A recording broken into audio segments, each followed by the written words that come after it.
Good Tuesday. This is the Ohio AgDat, broadcasting from the Voice You Know with the News You Trust studio, sponsored by BASF, where Zetavo soybeans are transforming the approach to soybean seed decision-making with trailblazing innovation and quality without compromise. I'm Joel Penorwood. Before we get to your farm news, don't forget to put on your calendars that Ritchie Brothers having a large auction coming up August 6th. Visit rbauction.com for complete details. Again, August 6th, Ritchie Brothers, rbauction.com. USDA has confirmed the first U.S. case of classical scrapie in more than 5 years here in recent days. The infected sheep was found through routine slaughter surveillance in Oregon, and officials now working to trace its flock of origin. The case, though, could delay U.S. efforts to achieve international scrapie-free status, previously targeted for 2028. USDA says they expect little impact on trade, but they're urging sheep and goat producers across the country to maintain proper animal identification and surveillance, and a good reminder of the reasons for that. In other news from USDA, they've recently took their annual look at land values and cash rents. Lance Honig is from the National Agricultural Statistics Service. The sixth consecutive year of increasing values across the board, but maybe a bit of a slowing in terms of that increase. We saw a little bit of a slowdown in those increases last year, a little bit. We're talking about three major categories: all land and buildings, cropland, and pasture. And again, increases across the board on all three categories, a little bit slower than what we've seen in some of the recent years. He says cash rents similar to last year. Taking a look at the cash rents, what we're talking about here is the average cash rent rate that was paid by producers for land that they rented on their operations. And there we saw pretty slow changes happening there. In fact, very similar to what we saw last year. Last year's values were very similar to what we saw the year before. And so this is really two consecutive years of pretty steady cash rental rates. Looking at cropland, down just $1 an acre from last year. That sits at $160 per acre on average. Irrigated cropland rates unchanged from last year. Non-irrigated cropland rates down $1. Actually did see an increase in the average pasture cash rental rates, up $1 an acre to $16.50 per acre. That's Lance Honig of USDA's National Ag Statistics Service, and more online at ohioagdat.com, including the latest Ohio Crop Progress Report. Corn silking reached 90% complete, ahead of last week's 63% and well ahead of the 83% five-year average. Corn is reaching the dough stage at 37% across Ohio. Usually we're at 30% this time. Soybeans blooming at 87% ahead of last week's 70%, and usually we're at 84% for this time of year.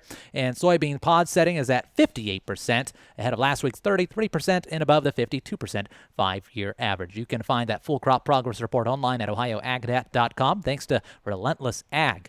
Also there online, your full weather report, but let's check in with that thanks to Ryan Martin and Seed Genetics Direct, the number one fastest growing and largest Ohio-based independent seed company. Sunny and pleasant through the day today. I'm Chief Meteorologist Ryan Martin. Quick forecast update for you. We are warmer than yesterday. Humidity creeping up ever so slightly. Tomorrow's going to be warmer still and more humid. We've got a frontal boundary tracking through areas to our west and northwest through the day tomorrow. Still not showing up here in northwest Ohio till probably early Thursday morning. We do see some moisture coming up from the south tomorrow night. And then we're wet to finish the week with on again, off again showers through Thursday and Friday. I'm Ryan Martin. And thank you, Ryan. Let's take a quick break, and we'll be back with markets here at Midday coming up next. The Ohio State Fair has more of the fair you love.